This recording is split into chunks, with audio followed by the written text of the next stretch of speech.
Prince ஜுவல்லரியின் 300க்கு 300 ஆடி offer. கிராமுக்கு ரூபாய் 600 சேவ் பண்ணுங்க.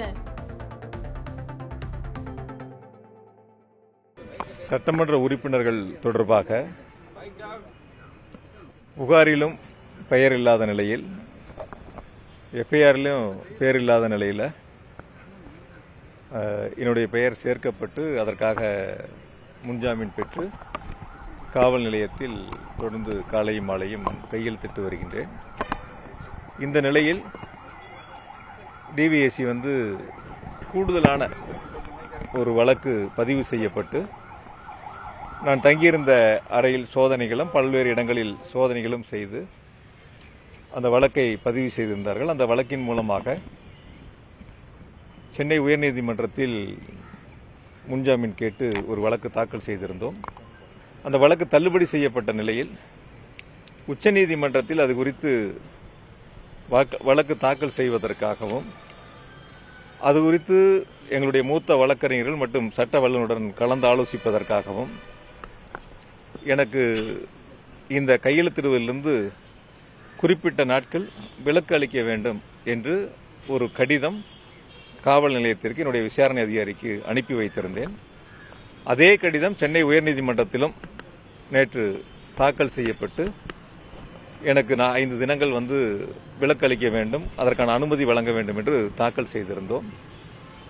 நேற்றே உச்சநீதிமன்றம் அந்த வழக்கு குறித்து உரிய உத்தரவுகளை வழங்கியதன் அடிப்படையில் இன்று தொடர்ந்து காவல் நிலையத்தில் கையெழுத்திட்டு அவர்கள் கேட்கக்கூடிய கேள்விகளுக்கு முறையாக பதிலளித்து விசாரணை முறையாக சென்று கொண்டிருக்கின்றன.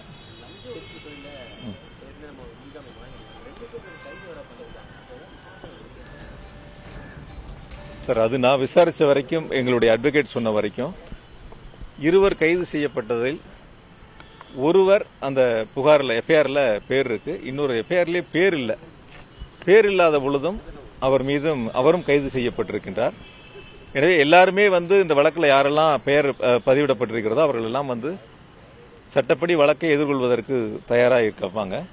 நாங்களும் அது குறித்து எங்களுடைய வழக்கறிஞரோடு பேசி இந்த வழக்குகளை முறையாக, ஏன்னா ஏற்கனவே இடி அது சம்பந்தப்பட்ட வழக்கு உச்சநீதிமன்றத்தில் நிலுவையில் இருக்கு. இடி தாக்கல் செய்யப்பட்ட அந்த அபிரவுட்ல இருந்து எடுத்து டிவிஎஸ்சி புதிய ஒரு வழக்கை பதிவு செஞ்சிருக்காங்க. அதனால இது இன்னும் கொஞ்சம் நீண்ட நாள் போகும். அது என்னன்னா அது குறித்து சில கேள்விகள்லாம் இருக்கு.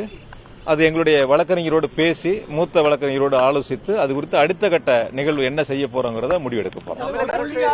போதும். தமிழக அரசு கால் புணர்ச்சியோட இந்த வழக்குகளை தொடர்ந்து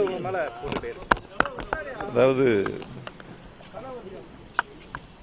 ஒரு ஆக்கப்பூர்வமான அரசு என்றால் மக்களுடைய அடிப்படை தேவைகளை, கோரிக்கைகளை, மக்களுடைய குறைகளை நிறைவேற்றக்கூடிய அந்த பணிகளில் கவனம் செலுத்தாமல் வழக்குகள் போடுவதிலே இந்த அரசு, தாவேக அரசு முனைப்பு காட்டி வருகிறது.